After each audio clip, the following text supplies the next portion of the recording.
السلام علیکم ورحمۃ اللہ وبرکاتہ۔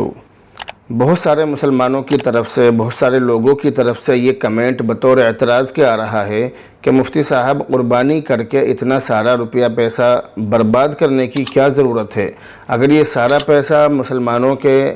اوپر خرچ کیا جائے، مسلمانوں کو دیا جائے، مسلمانوں پر صدقہ کر دیا جائے تو مسلمانوں کا بہت بڑا فائدہ ہو سکتا ہے، مگر مسلمانوں کی زبانوں سے یہ بات اچھی نہیں لگتی ہے، کیونکہ مذہب اسلام کی تعلیم اور مذہب اسلام کا حکم یہ ہے کہ قربانی کے جانور کی قیمت صدقہ کرنا جائز نہیں ہے، بلکہ قربانی کے دنوں میں جانور ہی ذبح کیا جائے گا۔ ہاں، اگر کسی مجبوری کی وجہ سے قربانی نہ کر سکیں، جانور ذبح نہ کر سکیں، تو پھر قربانی کے دن نکلنے کے بعد اس قیمت کو صدقہ کرنا لازم اور ضروری ہوگا، لیکن قربانی کے دنوں میں قربانی ہی کرنی پڑے گی، جانور ذبح کرنا پڑے گا۔ اگر جان بوجھ کر قربانی نہیں کی تو ایسا شخص بہت سخت گنہگار ہوگا۔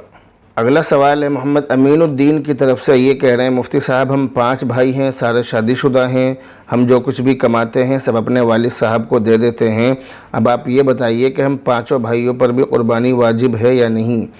آپ کے سوال کا جواب یہ ہے کہ اگر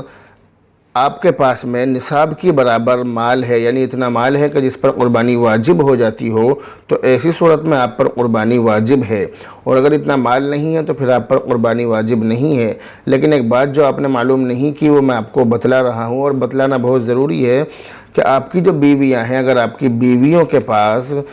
زیور ہے اور اتنا زیور ہے کہ جس پر قربانی واجب ہو سکتی ہو، تو ایسی صورت میں ان پر قربانی واجب ہوگی۔ تو بہرحال قربانی آپ پر واجب نہیں ہوگی، آپ پر جب واجب ہوگی جب آپ کے پاس میں اتنا مال ہو کہ جس پر قربانی واجب ہو جاتی ہے۔ لیکن آپ کی جو بیویاں ہیں اگر ان کے پاس زیور ہے تو ان پر قربانی واجب ہے، تو اس لیے اگر ان کے پاس میں اتنا زیور ہو تو آپ ان سے قربانی کرائیں یا آپ خود ان کی قربانی کریں، جو بھی ممکن ہو کریں۔ بہرحال دعا میں یاد رکھیں۔ السلام علیکم ورحمۃ اللہ وبرکاتہ۔